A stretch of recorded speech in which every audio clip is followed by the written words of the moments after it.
relevance of economic anthropology, formalist and substantivist debates, and principles governing production, distribution, and exchange, reciprocity, redistribution, and hunting and gathering, fishing, swiddening, pastoralism, horticulture, and agriculture, globalization, and indigenous economic systems. Okay. See, first point is that many things we are going to do will come under economic organization.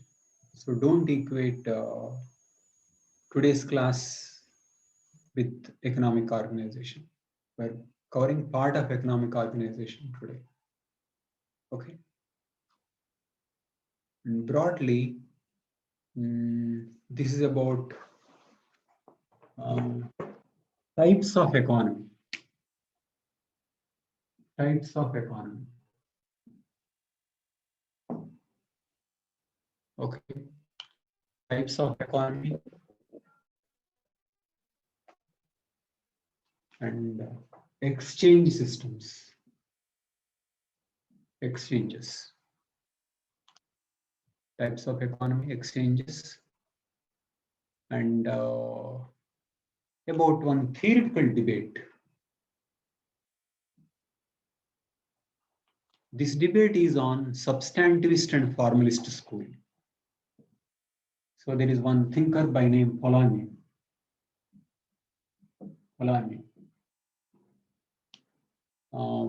Polanyi, I don't know if it is okay. Polanyi. There is no external camera today, so there is a problem. We're doing it with the dongle. So Polanyi covered this debate of substantivist and formalist, and then some profiles.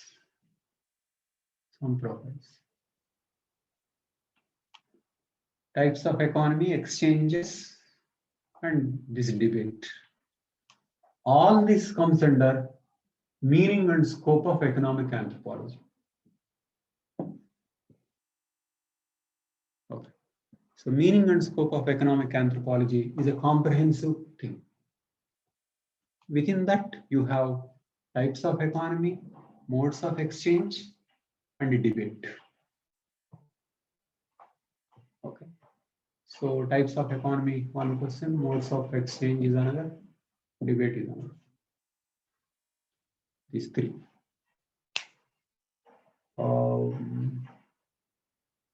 So questions are based on that. Okay. Now let us look at types of economy. See, types of economy refer to food collection versus food production. Food collection. Food collection refers to foragers. No, these are basic types. I'm rubbing it on.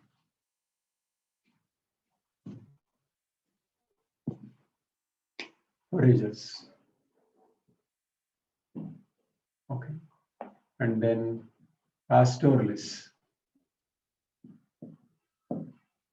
Shifting cultivation. Next, intensive agriculture.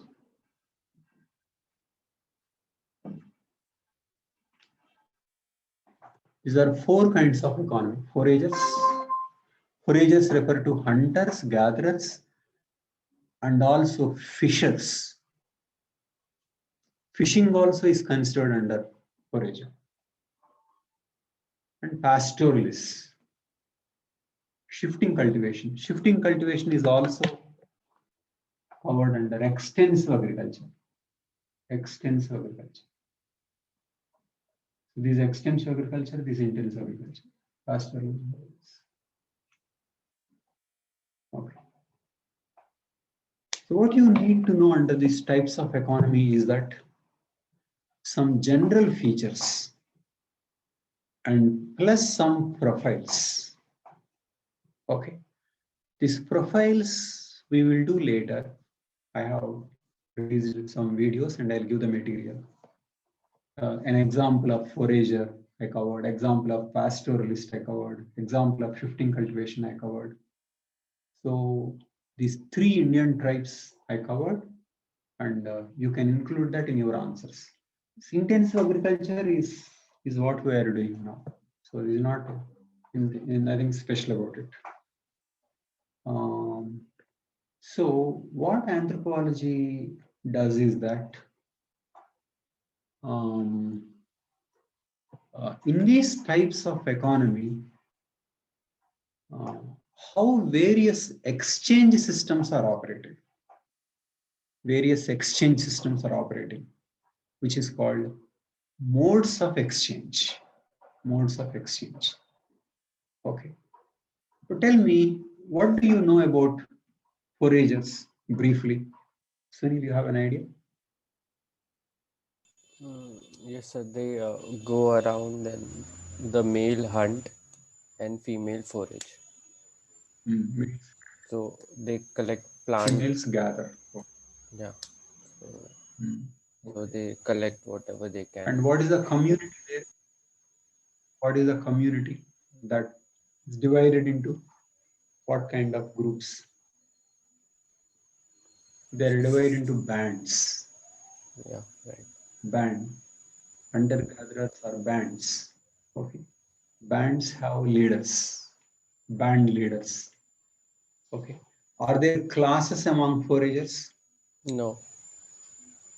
No. No. There is no stratification among foragers. Okay. There is no stratification. It is simply bands. No accumulation of property. Okay. So which is called egalitarian society. No classes, informal leadership, and the population density is very, very low.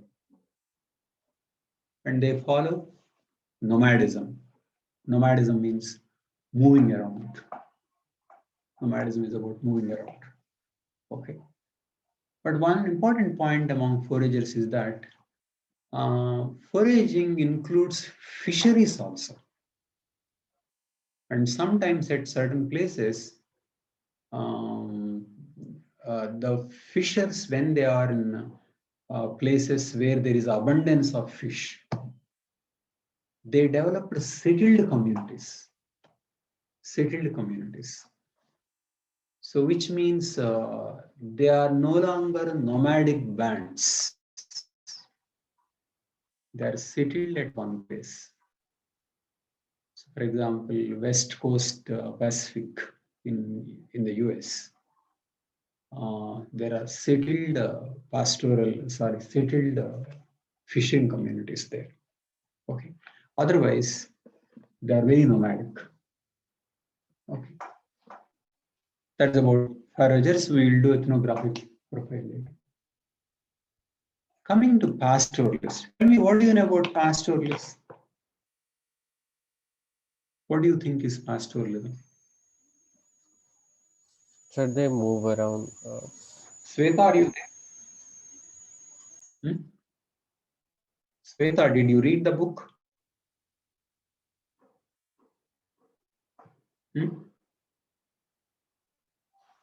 Switch on the, unmute the audio. Unmute. Yes, sir.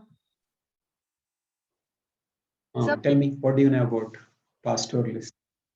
So, pastoralists When you are imagine pastoralists, those who follow animal husbandry. Food gathering is based directly or indirectly upon domesticated animals. Dairy, such things exactly. is linked to Dairy, pastoralists. exactly. Dairy, animal domestication.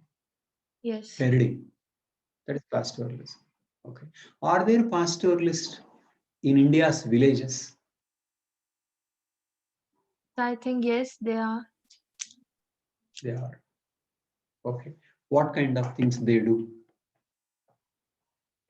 So, they domesticate animals, and the main source Animals do they domesticate? domesticate animals, and Which the animals main do they source domesticate? Yes. in India's villages, which animals do they domesticate? So like when we go to Himalayan regions, we have got like sheep, Okay. which has been used as a wool as well as meat, and the milk from it is used for cheese and other But why are you purposes. going to Himalayan region? Okay. Why are you going to Himalayan region? So I think it's a good example. When you watch that video on Himalayan region, I made that one, No, sir. or in general. So in general, I don't know. No, my point is that okay, people think of pastoralism with hills and going long distances, but that is right. But pastoralism is also there within a village. People maintain sheep, goat, buffaloes. They take the animals for grazing. They take early in the morning and then go for grazing on common grounds and come back by evening. That also is pastoralism, which means pastoralism is very, very widespread in India because the livestock population is very high. Okay. In India, animals are taken out and then fed, not like in European countries where they are tied and so much of fodder is given to them, of course. There are also some various grasslands are there. So all that is pastoralism. But pastoralism as a type of economy means society is primarily depending on pastoralism. Whereas in village, some people are doing animal husbandry as a caste. Okay, as a caste. That's how in every village you have pastoral castes. Okay, but pastoralism of a society could be different. Todas are pastoralists as a society. Pastoralists as a society is different from pastoral as castes. Okay, so as castes, they are there in every village, but at certain places, some tribes are pastoralists, which means their main occupation is pastoralism. Okay, so pastoralism is animal related. Next, extensive cultivation. What did you read, Sweta, on extensive cultivation?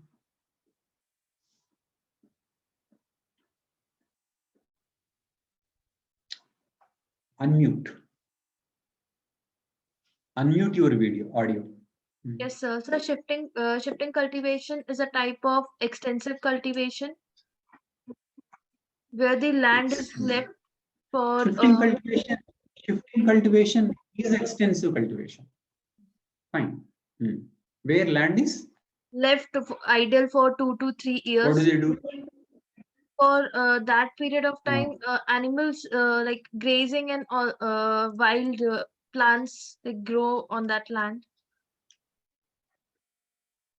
Very good.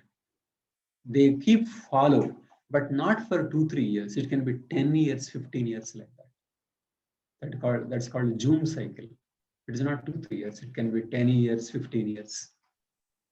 But what you said is true. When they keep it fallow, but they keep it fallow doesn't mean those lands are useless.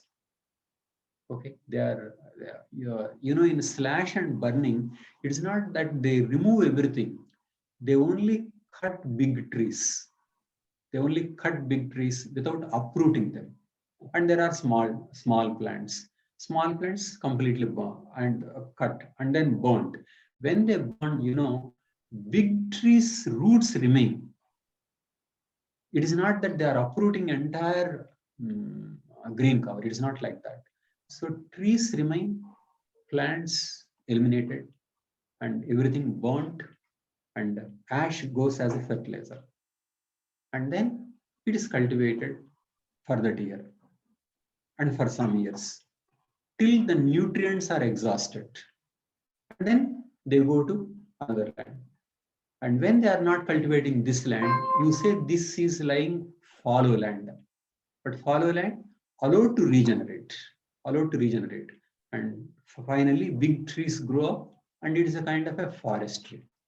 So tribals will have an idea of land as some kind of a continuity, some being cultivated now, some cultivated 5 years ago, some cultivated 15 years ago. Okay, so like that, they have a view of forest in terms of how many years back they cultivated something. Okay, so they have a connection with the entire forest. It is not that it is lying waste. It is not like that. Okay, why do they do it extensively? Because there is no system of fertilizers, irrigation. There is no advanced system. Intensive agriculture is when you apply fertilizers, irrigation facilities, and then on a unit of land, more production is possible. Can you tell me when did intensive agriculture emerge in Indian context? The Green Revolution.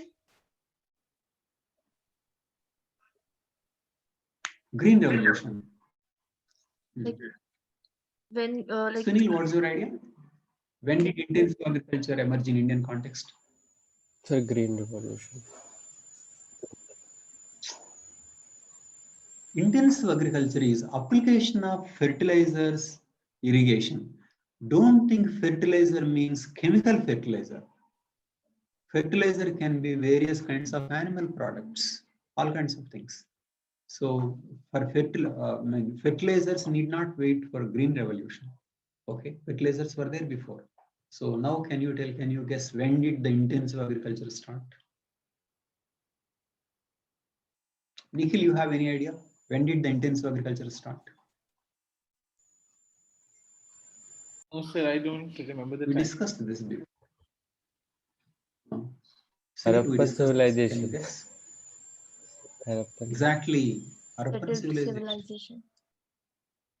With intensive agriculture, civilization starts. Why so? Because intensive agriculture, same land, fertilizers, irrigation. Harappan civilization is based on water management. And water management calls for administration, power, regulation, and state means army. And people think there might not have been a king, but there was a council. So with intensive agriculture, state comes, classes emerge, cities emerge. So this is civilization. This is not a civilization. This is not a civilization. This is not civilization. Okay. So foragers, one stage, pastoralism, shifting cultivation, intensive agriculture. So shifting to intensive is simply control over agriculture. Use of irrigation makes huge difference from extensive to intensive agriculture. All these three come under simple societies, but intensive agriculture is no longer a simple society. It's a complex society. India's villages have intensive agriculture. Okay. So these are all simple societies and this is a complex society. Anthropology doesn't specialize so much on this intensive agriculture. So it talks about tribes doing these three: foragers, pastoralists, and shifting cultivators. So from simple economies point of view, these three types of economy are important: foragers, pastoralists, and shifting cultivators. So later I will give you 3 case studies on these 3. In fact, I released videos. You just go through Tribal India series, Feynman IAS Tribal India series. Under Tribal India series, I made one on foragers and another on pastoralists, another on shifting cultivators. Okay, 3 profiles I did, and I will be giving notes. Okay, so in your examination, you can use those profiles. So this is about types of economy. Okay, foragers to pastoralists, shifting cultivation to external cultivation. Okay, population density is lowest here. Extensive cultivation more, and intensive agriculture very high. But intensive agriculture states much. Okay, so this is what it is. These are what are called types of economy. You need to know these types of economy. and then support your answer with one ethnographic profile. Profile of foragers, profile of pastoralism, profile of shifting cultivators, which I released in 3 videos, and I will be giving material on that. Now tell me, any questions on these types of economy?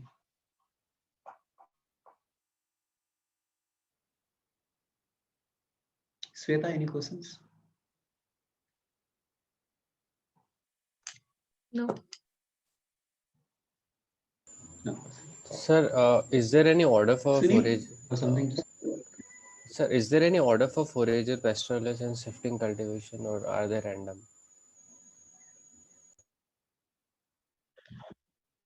Thank you. Foragers represent the most primitive, but after that there is no order. Shifting cultivation is pastoralist coexist. Okay. There is no order, but foragers primitive, intensive agriculture advanced. Definitely from extensive only intensive comes.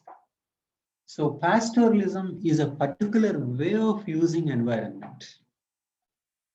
Okay. There are so many wastelands, lands that cannot be cultivated. And pastoralist, what is pastoralism? You are using animals to make use of the land. I mean, animals are making use of the land and you are making use of the animals. It means you are consuming animal products and animal is consuming land products. Ultimately, you are consuming land. It's like that. So which means animals are the intermediaries. Sheep, what are you getting? You're getting meat, milk, and other things. Okay, at certain places, wool. But how? Where is it getting the food from? Land. And so uncultivated land, uncultivable land is being converted through to consumption process through use of animals. That's what pastoralism is. Okay. Pastoralism as a society is a specialized activity, but a group specializing in animal care and other groups doing something like that is a kind of a regular village, Indian village. Okay, always make this distinction in anthropology. You know, are you talking about a village or are you talking about a tribe? Okay, village means are you talking about caste village, normal village where you're talking about caste, what we discussed under village studies. They are caste villages. There are so many castes discussed. But tribe is a different thing. In a tribe, one specializes in particular activity. Okay, Chinsu is a foraging. Toda, a pastoralist. Okay, like that, some shifting cultivators. Like that. So one tribe may be doing one particular economic activity. That is different from one group within a village doing something like that. Okay. So Golla caste. Golla caste is pastoralist in Andhra Pradesh. Like that, there are pastoral castes in every village. Okay, but pastoralism as a main activity of a tribe would be different. So this foraging, pastoralism, shifting cultivator, extensive agriculture. So when it comes to order, you can take foragers most primitive, intensive, most advanced, and shifting and intensive close, and pastoralism in between. Okay. But it is not that the pastoralists one day will become shifting cultivators. It's not like that. Pastoralism is one adaptation to the environment. For example, intensive agriculture could not have been started if not for Indus Valley. It is not for Indus River. So certain conditions gave rise to particular kinds of economic systems. So this is about types of economy. Sunil, is this clear to you? Okay. Next, mode of exchange.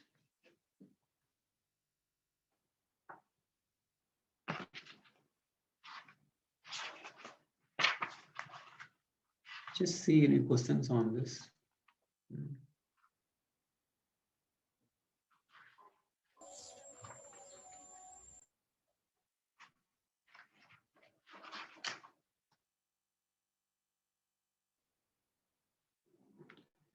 Yeah, basically on characteristics, hunting, gathering, future, these things, but I can tell you, you do it with the profile which I will be giving soon.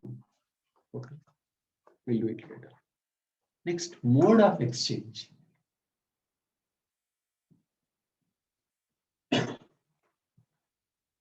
Mode of exchange refers to how goods and services are produced and consumed, produced, distributed.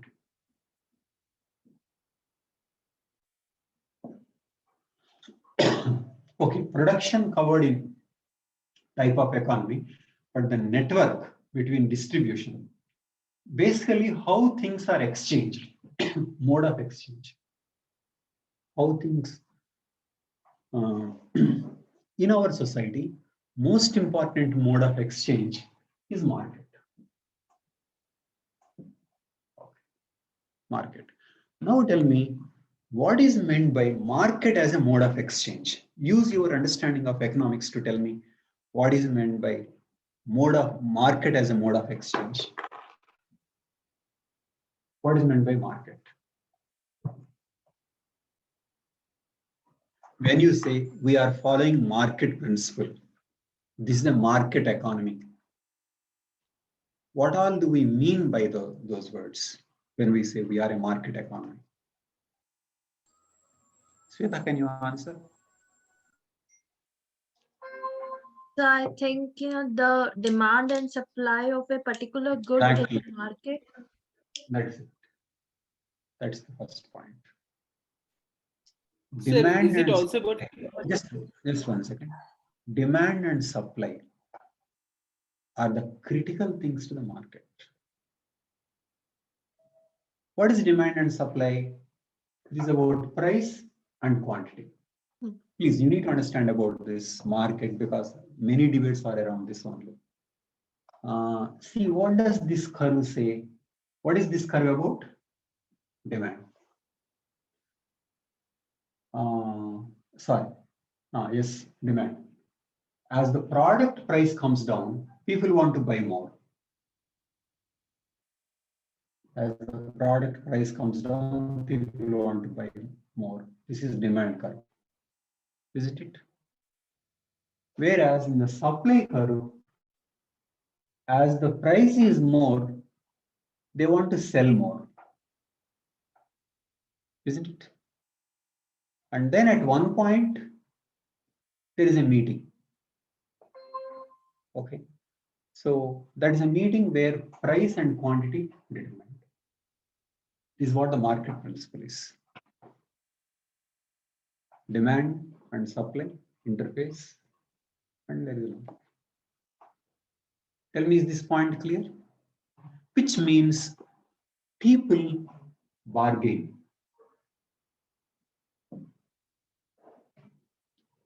And people are self-interested.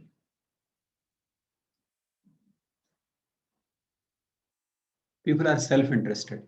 They want to buy more if the price is low. They want to supply more if the price is high. So what are they doing? They are trying to maximize their self-interest. Tell me, are they trying to maximize their self-interest or are they trying to help each other? self-interest? Self-interest, which means profit orientation. Okay. Then how do they decide how much of coffee and how much of tea will be bought? Suppose coffee price goes up, then what will happen to demand for tea? Coffee price goes up very highly. What happens to demand for tea? Demand would increase. Increases. Suppose coffee destroyed for some reason, tea. Okay. So what is it that the people try to maximize? They try to maximize for the given money to have more. These may be obvious, but these things are going to be extensively discussed. So we are making things clearer. So do you know what is that called? That's called utility maximization. Utility maximize. Utility maximization. Okay. So let me repeat. Market is demand and supply mechanism, bargaining, lower price more, higher price sell more, meeting of self-interest, profit orientation, people call it even greed. And then they try to maximize their utility. Utility means usefulness of a product. And all this behavior, rational.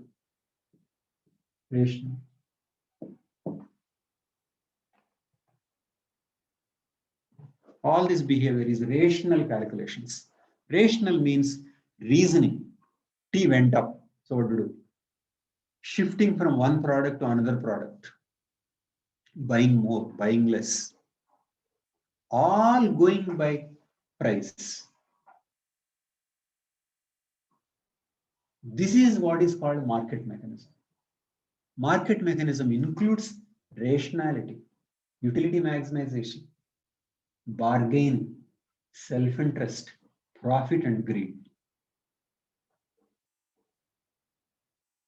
Now tell me, take one hunting gathering society. In a hunting gathering society, they hunt and consume, gather and consume, and they just hunt only what they are going to consume, gather only what they are going to consume. That's all. If they need something from others, they will give certain things. For example, honey, they may give. If they are hunting monkeys, they may give a monkey. Others may use it for entertainment purpose or for other reasons, or any forest produce. Okay. Tell me, then are they doing these things? Then will you say that hunter-gatherers are interested in these things, self-interest, profit? Or you think that their economy is different from this?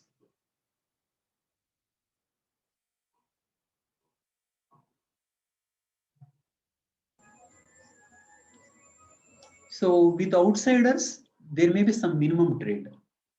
And inside, do you know what they do? Among foragers, for example, among foragers, there is no private property of forest. There is no private forest. There is no private land. No private animals. Maximum, there may be a dog as a private animal. Okay. So what they do, when somebody is successful, 4 or 5 people may go for hunting, and when hunt is successful and they get an animal, according to the custom, one person may have a higher share if his arrow has hit, and then they will share. And once it is shared among these 4 or 5 hunters, the hunter will give to his family, and then his family like this. It means an animal is shared across many people. Why do they do so? Because today we get this animal and tomorrow somebody else may get. So lot of sharing goes on. That is what is called reciprocity. Simple societies have reciprocity, particularly among foragers. Reciprocity. Okay. Reciprocity is of 3 types. In one type, you only give. You only give. This is called generalized reciprocity. In another type, balanced. Give and take. Okay. Only giving without expectations is generalized. Without any immediate expectations. Okay. As a part of custom. For For example, within a family, generalized reciprocity. In a balanced reciprocity, give and take equivalent. Tell me, one animal hunted by 4 people and the meat shared across 20 people, among 20 people. What is it an example of? Generalized or balanced? Generalized. Generalized reciprocity. Okay. On the other hand, if they are giving honey to an outsider in exchange for some iron tool, what would that be an example of? Balanced. Unmute, Balance. Shweta. Balanced reciprocity. Balanced is a kind of a trade. Okay. But generalized is just giving without any immediate expectations. Okay. So in simple societies, what is found is that lot of sharing goes on, and people have more community orientation. And some people work, some people don't work.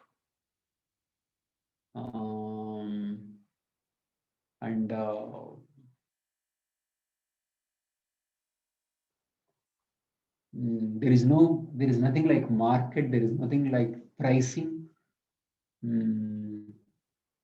Just going around hunting, gathering and eating, and some trade with outsiders. Okay. Usually more of leisure. So the point is, how do you look at that society from market point of view? First of all, are they being rational?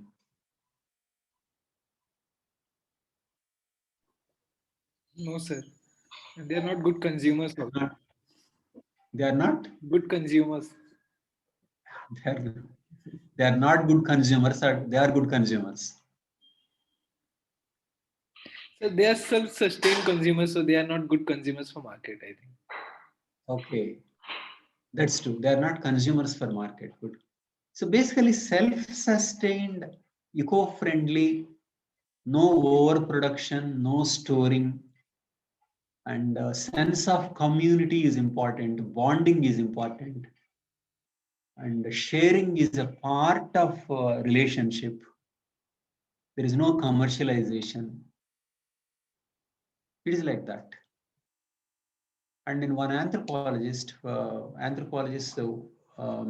she wanted to say thankful to the people who helped her. So she gave to one person, she gave shells which are enough to make a necklace. After some years, she went to that same tribe, and then she found that those shells are there across so many tribes. So it means that woman to whom she gave these shells did not wear a necklace. She just gave. And why do they give? Because if one person is holding so many shells and a necklace, she will be seen as very possessive and unsocial. And maybe under certain circumstances, if somebody wants to find out who is a witch and who knows, she may be called a witch because doing unusual things. It's very dangerous to possess, very dangerous to accumulate. People have to give. And nobody can boast that I am giving. One anthropologist gives a strange experience. He bought a very high fatty ox and then gave it as a meat, and then so many people ate and then said, no, this is not a very good thing. You didn't buy a good thing. So he wanted to know why people are saying like that. Then he later learned that if you think you have done a lot, they'll put you down. Which means they don't encourage anybody feeling so important. You can't say, I gave you so much. No. You are insignificant, So it is more of togetherness, commonness, oneness, and not individualism, not profit, not making a difference with others. It's not like that. And no storing, no accumulation, no money, no classes also. So community-wise and kinship-wise and band-wise links,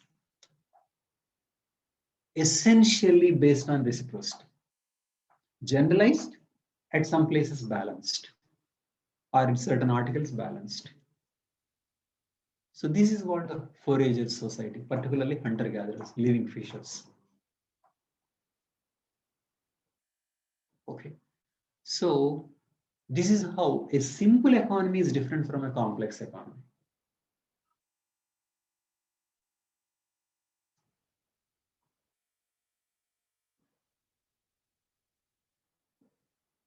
So are people less selfish or more selfish among foragers?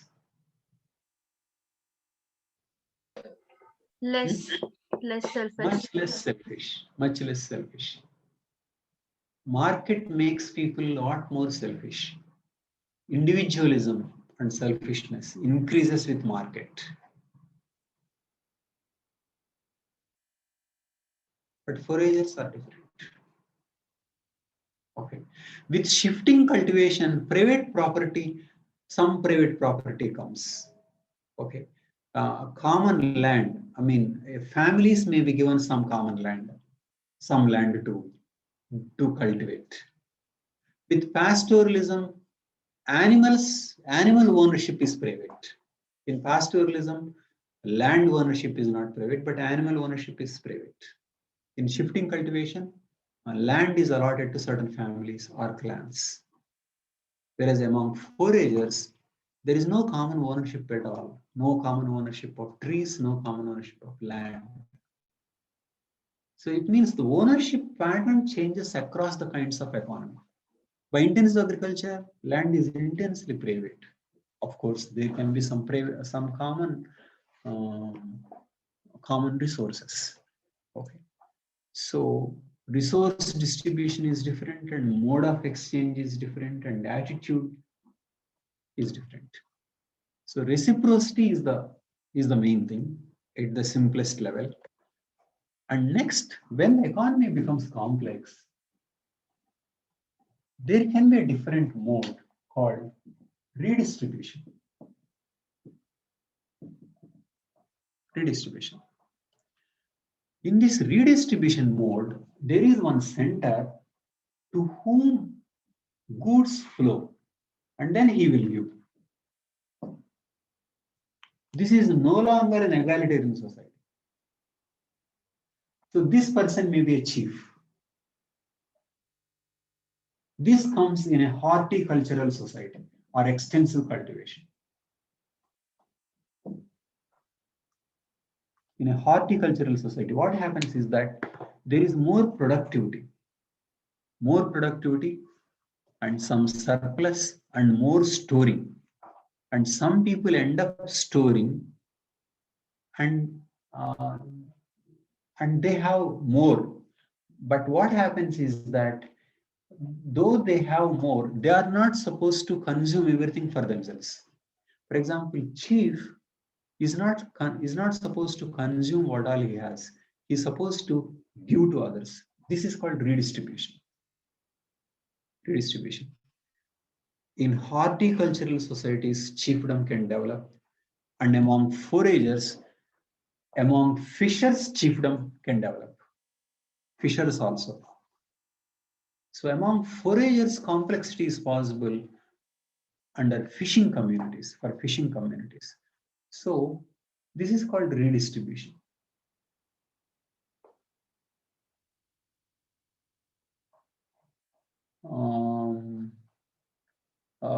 In terms of stratification, which we discussed earlier, this can be called what is called rank redistribution. Sorry, rank stratification.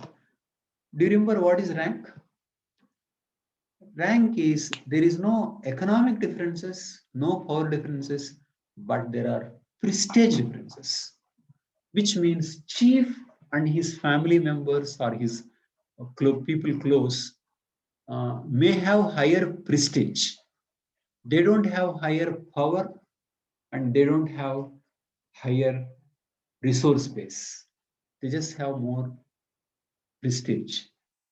So extensive culture, extensive agriculture or horticulture, they may develop chiefdom and redistribution. Okay. And when the chief is accumulating more and give only very, very little, then comes what is a state. A state will have a king. Tell me, what is the earliest state in India?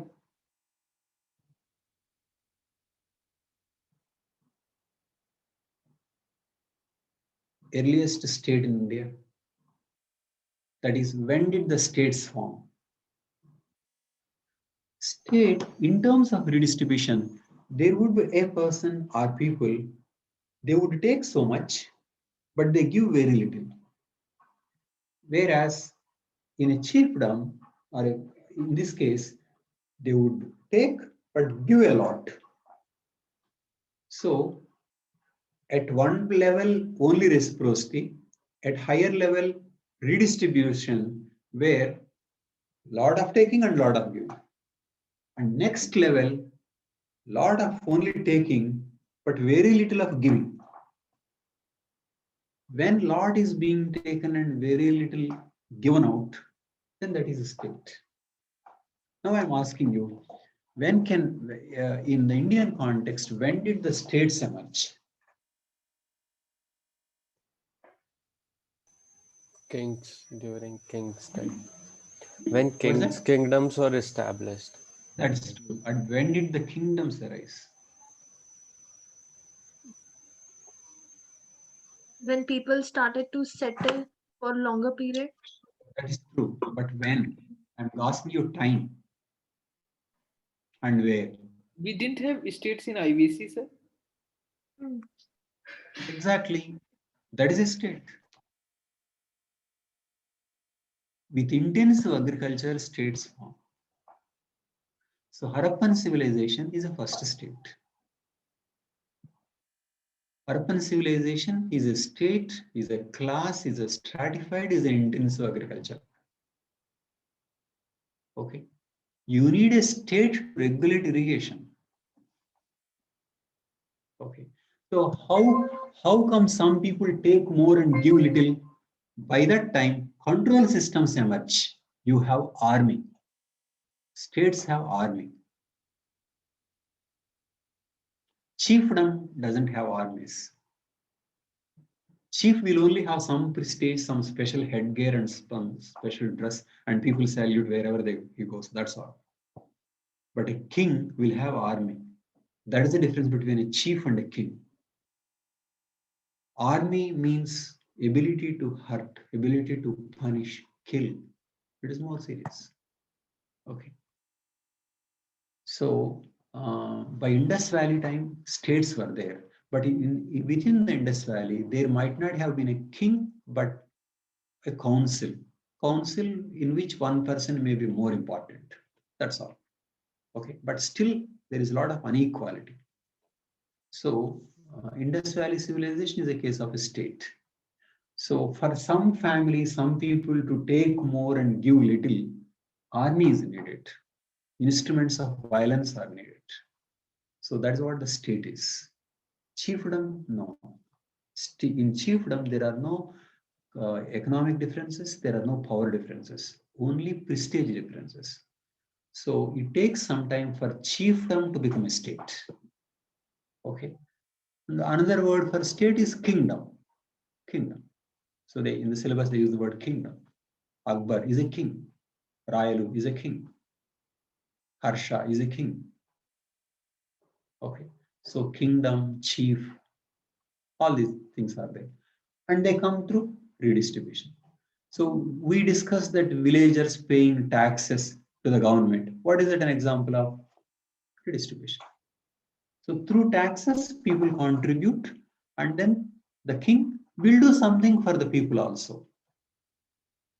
Something goes, but very little compared to what the rulers take. Okay, so this is how by state time classes emerge. Classes emerge. In a chiefdom, only rank may be there. In a chiefdom, only rank. So chiefdom is based on rank stratification and state is based on class stratification. And chiefdom has redistribution and state has redistribution. Okay. There may be market in them, but market, you know, at a very primitive stage. Do you know market is there even in a very simple societies? In a simple societies, market is a place. Market is a place. For example, Chenzus or may have some tribes may have one small place to meet on particular days. That is a marketplace. And some goods come to this place. Okay. And then after that, okay. And sometimes there is also what is called special purpose money. Special purpose money. These are the three features. Market, and there is a specific time and limited currency, what is called special purpose money. By special purpose money, we mean there can be something like cowrie shells and some small things that can be used for exchange of certain specific goods. So there may be limited market at these places. Okay, so that's how it starts. But in complex societies, you know, market is an elaborate principle, demand and supply. Elaborate thing goes on in the name of market. In simple societies, this is what it is: place specific, time specific, goods specific, and one special purpose money. The present day money is called general purpose money. Okay, which can be used to buy many goods or most goods, which can be put in banks, which can be used as a more money means more wealth. So the money now is general purpose money, but their money is a special purpose money. Just some goods used for limited transactions. So this is how market evolves. So this is what is called modes of exchange. So modes of exchange are related to type of economy, and the type of economy is related to type of political system, and also type of stratification. Okay, and to this you can add certain ethnographic examples and case studies that I gave about what various ethnographers described in their field experience. So this is what is called mode of exchange.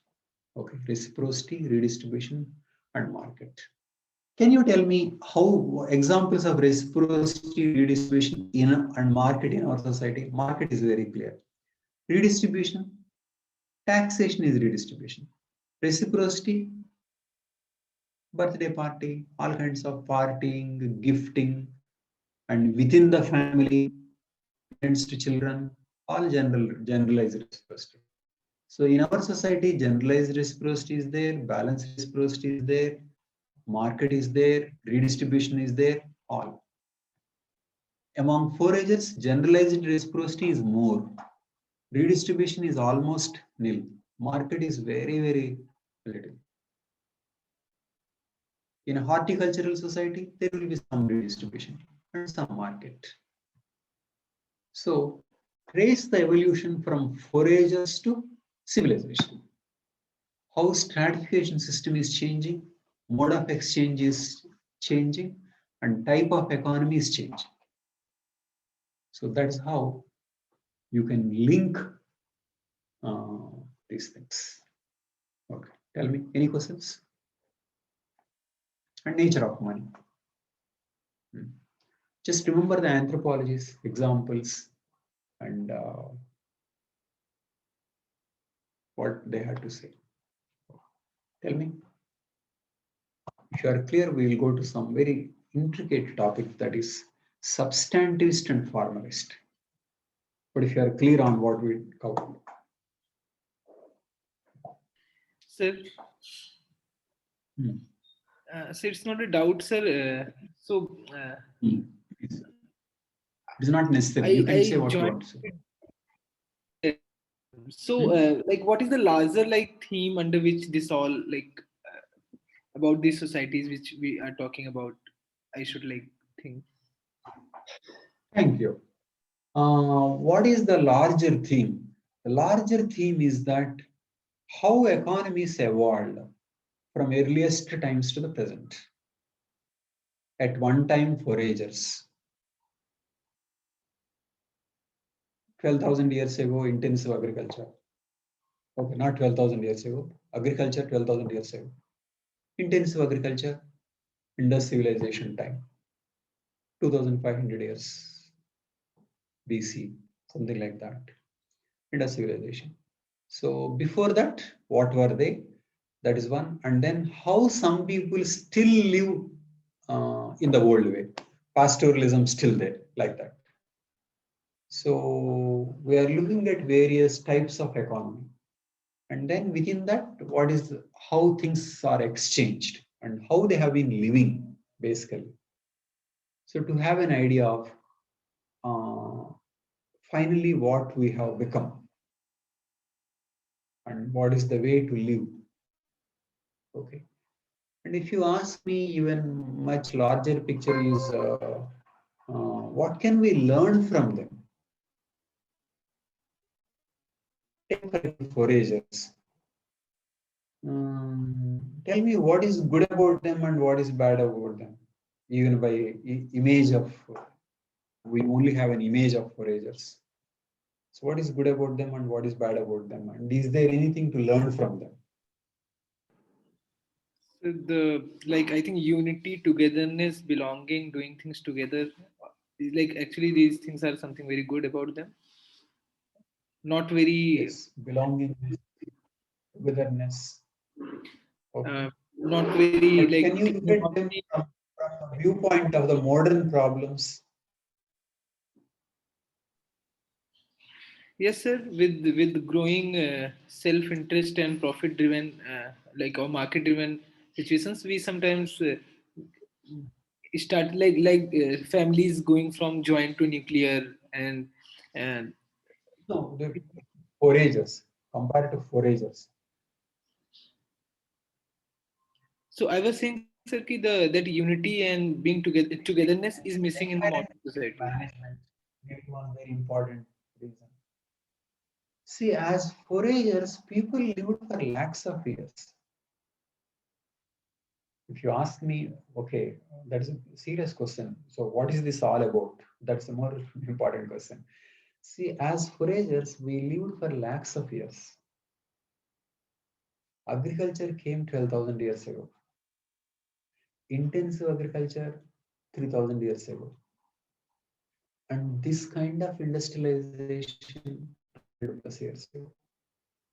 And within 200 years, we created such a mess that our species is under threat.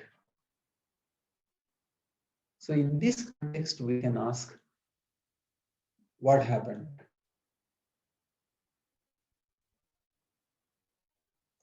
So for most of the time, we lived as foragers for lakhs of years. And in this way we are living, it is only, even the story started only 200 plus years ago.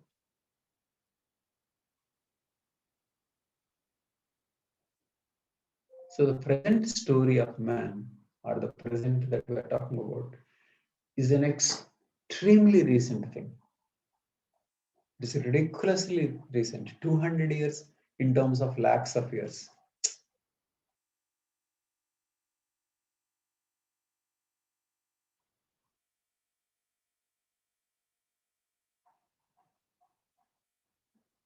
So maybe we can ask, how did we live so long for so many years? And when we are collapsing just after 200 plus years, going by the way we started living like this. So if you ask me, these are big questions.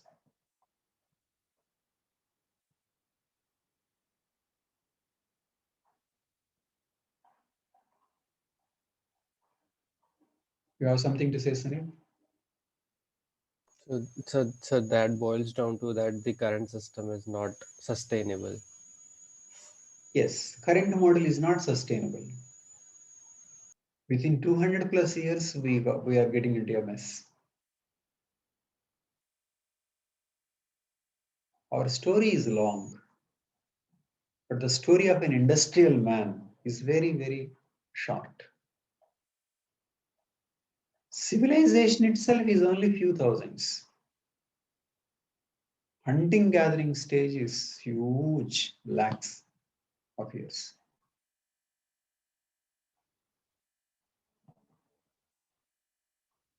If you ask me, the real purpose of anthropology is to be able to look at modern man the way you now look at a man in a museum, look at an animal in a zoo.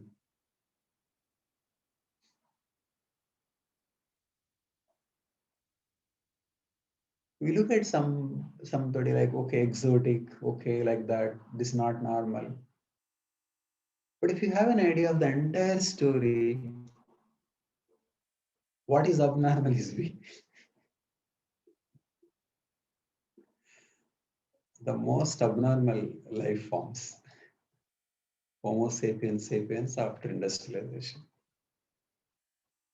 So you need to look at that with that freshness. Oh, he's like this, became like this. All along he was just with a arrow and hunting. He lived for lakhs of years, and now he's like this. What is this dress? What is this? What are these values? What is this market? What is this consumption? I believe that anthropology should give that freshness by which you look at the present with a shock. You shouldn't look at the past with a shock. You should look at the present with a shock.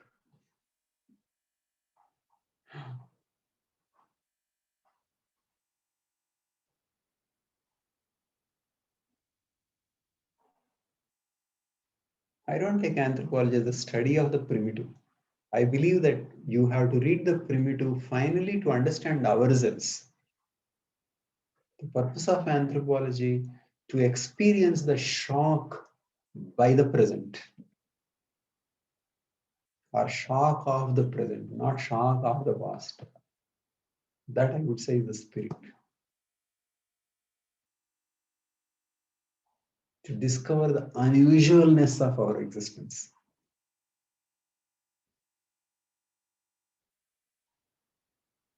Now, we'll come to one debate. People have debated extensively on this.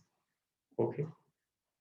That is, how should we study these simple economies? That is the debate.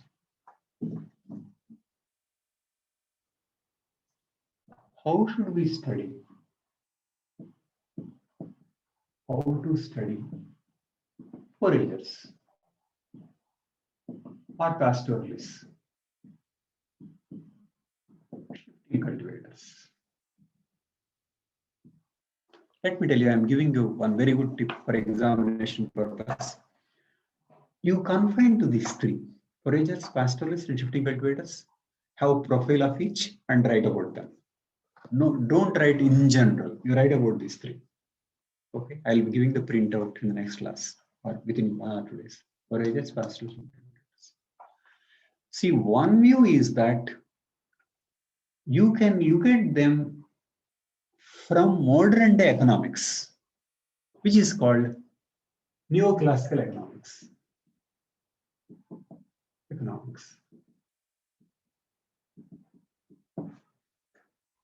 You can look at them, you can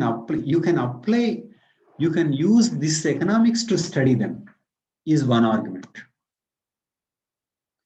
That argument came because one thinker by name Polanyi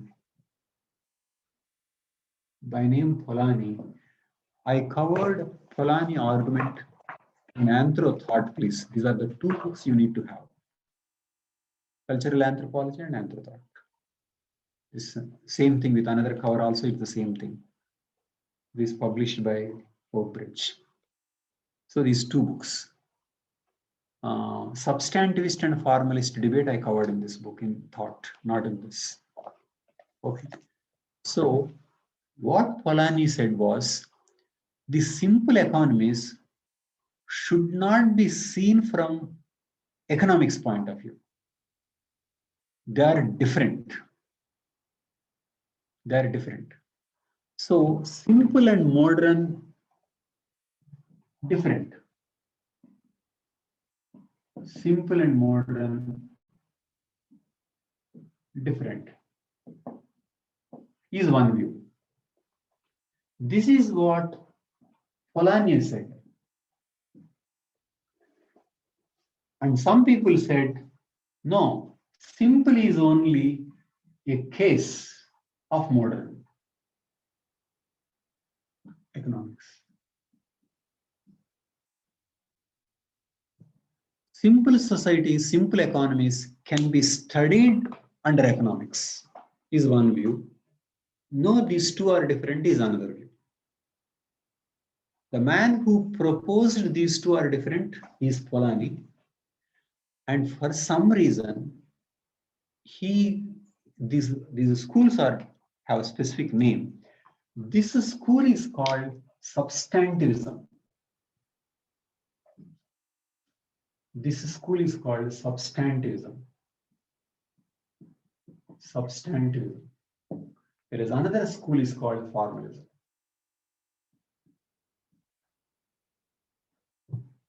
People consider this question quite difficult in anthropology, so be careful.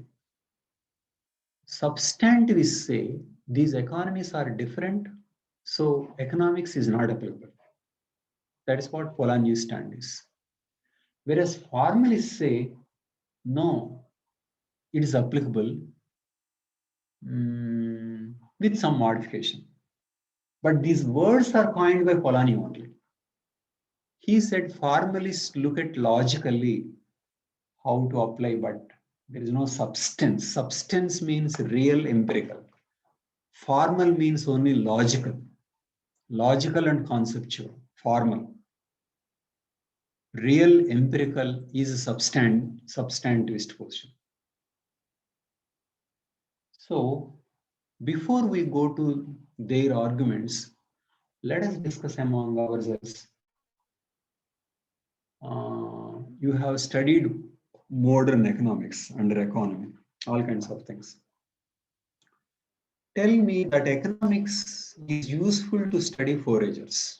I mean, is it useful to apply or think about, or we should think in a completely different way?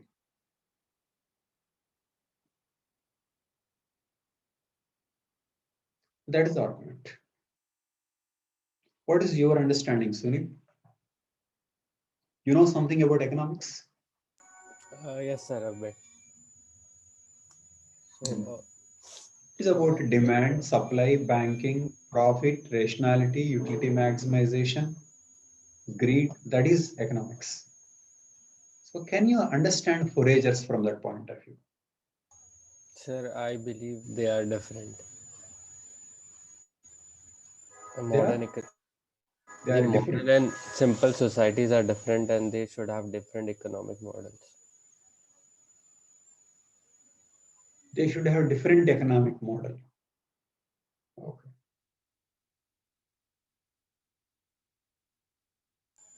The Why do you reason, think so? yeah, the reason being, uh, we did not have banks like we have today. We did They not don't have, have. yeah. They didn't So, have cash. They didn't have banks. yeah, so it was all that is available in the nature that was used as a currency. Mhm. So nothing man-made was there that could have been used as a currency. And of course, and But now how do current, you answer? Here also people are maximizing self-interest. And in modern economy also, man is maximizing self-interest. Can one argue like that? There also people are trying to maximize utility, and here also people are trying to maximize utility. No, They that are all won't. comparisons. They are all similar. No, sir, because they were sharing, so that doesn't go in line with maximizing one's own share. Hmm. They are sharing. They're sharing, and But do you without think they are self-interested? a kind of, they have a self-interest, but the self-interest doesn't overweigh their Even if they are self-interested, their self-interest includes others. right. It is not me, but my family, or much more. Because they also have some expectation that tomorrow if I don't get anything they will be giving me, so there is a part of Exactly. self-interest, but that's not only thing that they are looking for. Hmm.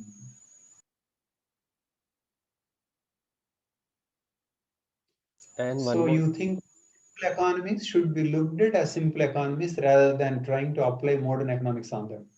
Right. But do you think people are rational there? Because economics assumes rational utility maximization. Do you think people are rational? Oh yeah, people are rational in the sense the rational definition of current doesn't fit with the rational definition of theirs, so that way they are rational.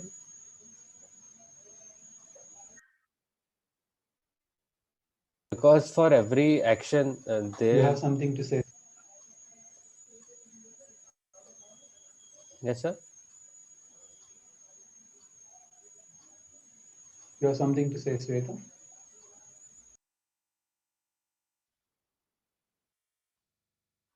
Hmm? Or Nikhil? Sir, about this self-interest or being rational. So, of course, sir, rationality as of today, sir, I don't think maybe simple societies were or are as much rational as we are. Well, at least the way we define rationality today. But about the We are self-interest, or rational. Why don't we take that question? Are we rational? I mean, my sir, understanding maybe is if that take those rationality, questions. Let us take main things, self-interest. Tell me, are we really pursuing self-interest, or is this self-destruction?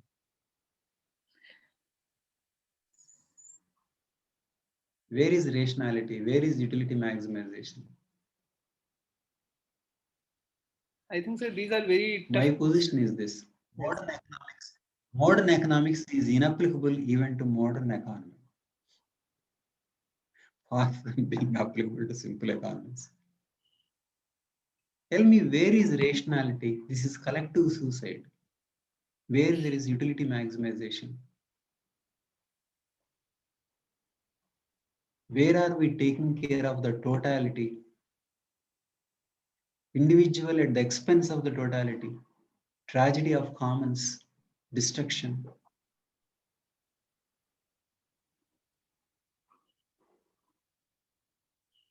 I find this economics is completely misleading discipline.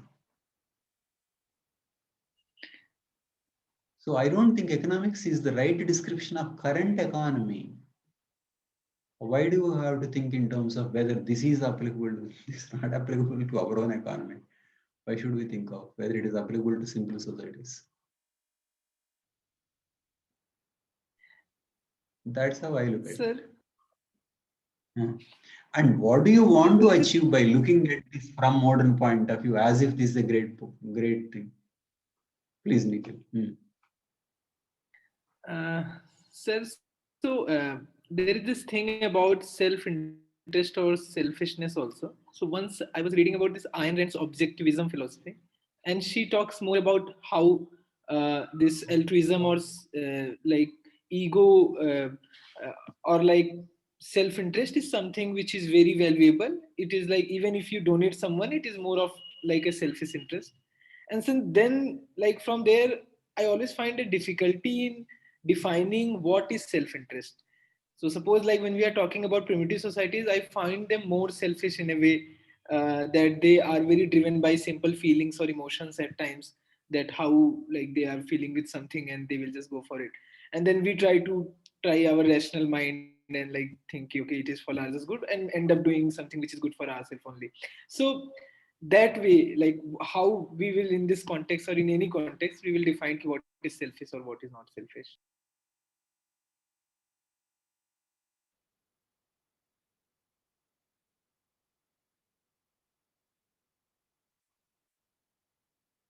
Unmute, unmute.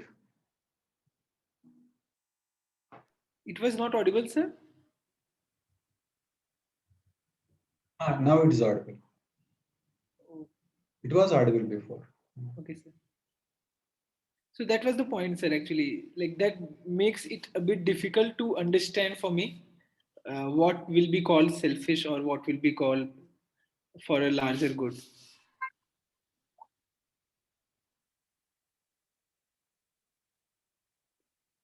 So, Nikhil, you are saying that we are getting something only to give it to someone. Is that what you're saying?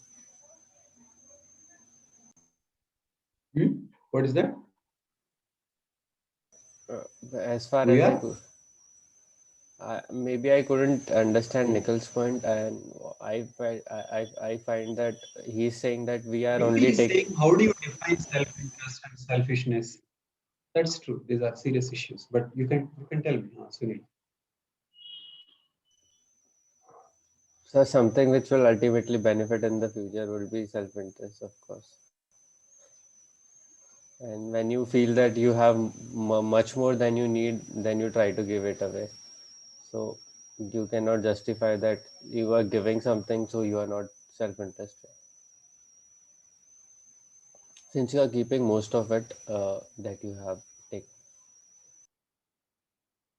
Giving doesn't mean you are not self-interested. That's Yeah, what you mean. yeah, because you are keeping something. It's not that you are giving everything.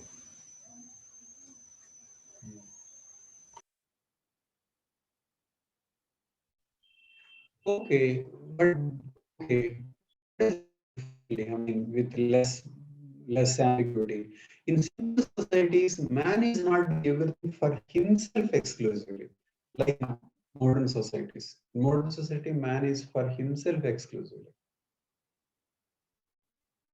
In simple societies, one is a part of the total.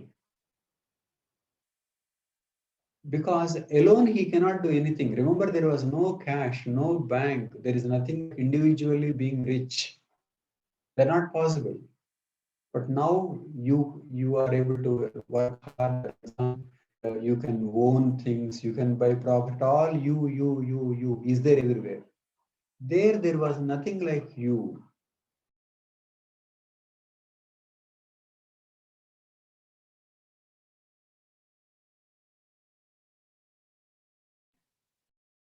There is okay.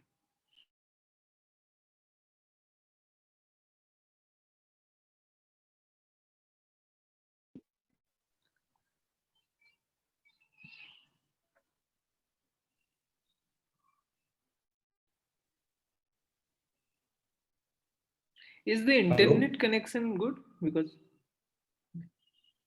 Maybe yes, some sir. instability. Continue. You can continue. You can switch on and see. Sir, you are not visible.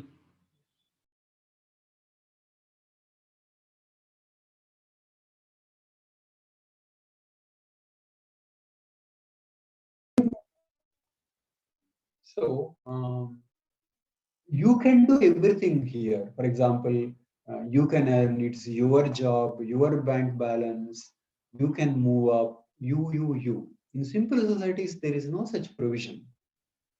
There is no storing mechanism, there is no money. You're always connected to others. Today you have, today, tomorrow, nothing. So less scope for individualism in simple societies. So without being bothered about definition of self-interest, there is clarity, right? In this sense, there is nothing much as an individual in simple society. Whatever you are doing, Yes. you are trying to be individual wealth. Education is individual, job is individual, money is individual. That's how selfishness is generated. In simple societies, there is nothing. So they think of total, But sir, me that and was for others. self-interest. No, that was in a way for That's, self-interest. no, that's true. You can drop the words now for the time being, but definitely the economies are different, isn't it? Yes.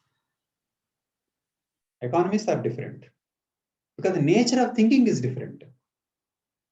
It's not that the people don't have self, not like that, but thinking is different, connections are different.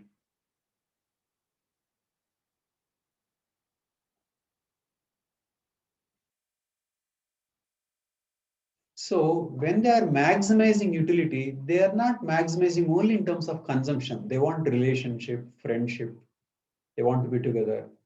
So many psychological variables.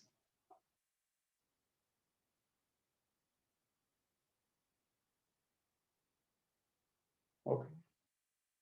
What formally said was, okay, in complex societies, you want okay, tea, coffee, refrigerator, all goods, but there you want goods and also friendship and things like that, and you can give some value to the psychological variables also,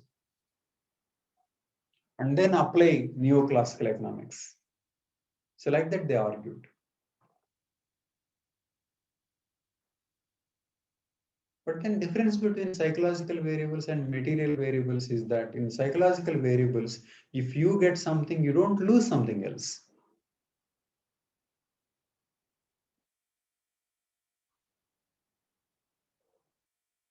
Money is not like that. If you like somebody, if he is happy, you are also happy. I mean, it's much more complex.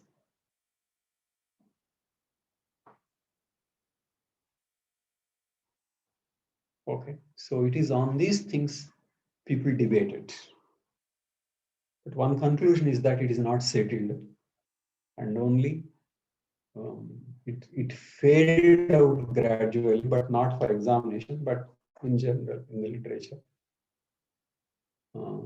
without any settlement. But the way I look at it is that modern economics is is not adequate even to describe modern economy. Sir, Because I don't see rationality, I don't see any maximization. It, I don't see any long-term calculation. I mean, I don't basically understand how this all works. So I feel that we need to understand simple societies and try to learn what to learn from them, instead of thinking, like thinking in terms of togetherness, sustainability, no excessive consumption, very little storing, present orientation. Okay, we need to learn from them rather than apply our models on them and find them inadequate. If you apply our models, in many ways, you will find them inadequate. We have wealth and they don't have wealth. We have banks and they don't have banks. We consume more and they don't consume. Why all that thinking? So look at economy in its own unique way and see what you can learn from them. Or if you have something to teach, to explain, to suggest, then you suggest. Why do we have to reduce the working of simple economies under the present day economies of utility, individualism, maximization, and things like that? Okay, that's how I look at it. But at a very small cell. you can go to the people who are.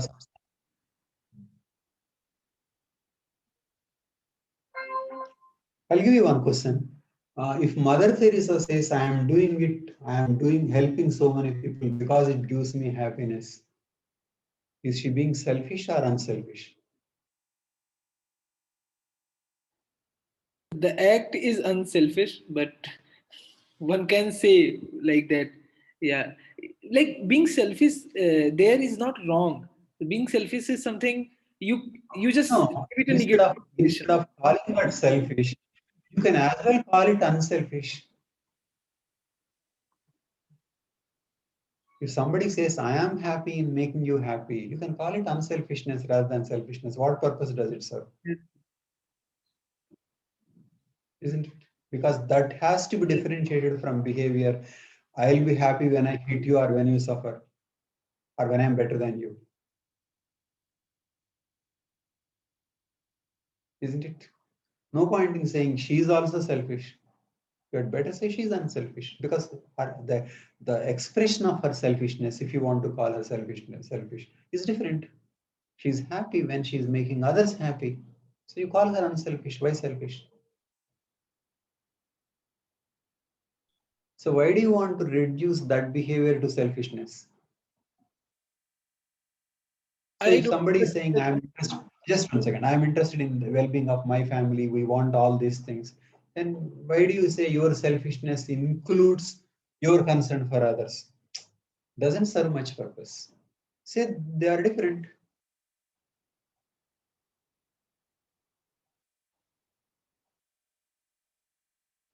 When somebody says, I am happy in making you happy, both are happy. When somebody says, I am happy only by hurting you, then only one can be happy. It is a different system.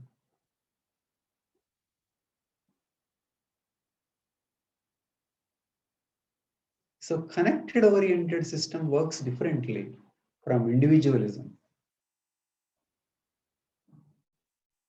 And or more importantly, what do we want to achieve? You analyze simple economy in terms of economics and get what?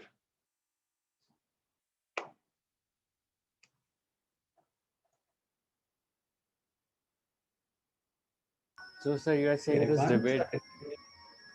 Huh? So, sir, you are saying this debate itself is flawed. Exactly, unnecessary. Okay. I mean, Karl Polanyi's position is right. Don't extend, drop it. These are two different economies. I go by Karl Polanyi's statement is that these are different, don't extend.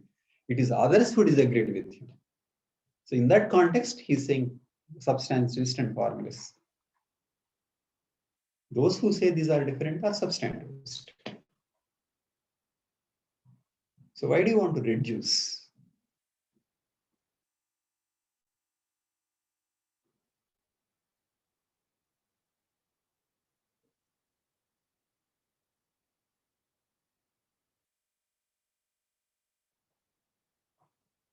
Okay.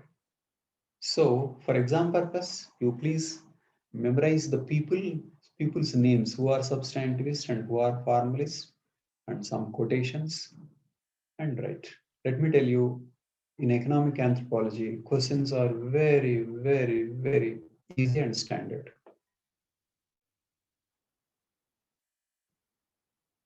There is nothing dynamic element, nothing. To this, I'll be giving 3 profiles, one on foragers, another on pastoralists, and another on shifting cultivators. Or if you want, you can watch Tribal India series. Okay, Tribal India. Or I'll post in that group. Rajya Sabha series, Okay. the tribal. Hmm? Hmm? Sir, is that Under Rajya Tribal Sabha? India videos, I made 3. Hmm. Okay. What is it? So there is this Rajya Sabha series, I think, Bharat tribe. Yes, but I don't follow Hindi. That is a May I be problem. Bharat, na? Maybe Bharat, yeah. You please watch. Sir, one thing, sir. When we are writing the answers, like, so can we be I very took some videos from them only, but I couldn't follow wherever some English translation was there. Please. Sir, they've covered tribes quite well, sir. Like a lot of tribes from Yeah, Chhattisgarh. that's good. Follow them. But anyway, we'll be Sir, covering enough. so when we are writing answers, can we be So very that's all. critical? Can we? can we be very critical for the modern societies? Because when we compare with the primitive societies, Of course, what is the purpose of anthropology otherwise? Of course, you can be critical of modern economy, modern civilization. You can, of course. The only thing you can be critical is the present government. So please, you can criticize a modern economy, modern society, modern developmental model. Not only you can criticize, in fact, that's what you're expected to do. You're expected to do that. Okay. So that's about economic. And then coming to meaning and scope of economic anthropology, what all we have done comes under meaning and scope of economic anthropology. That's all. Types of economy, modes of exchange, substantivist-formalist debate. That's all. And profiles that we cover.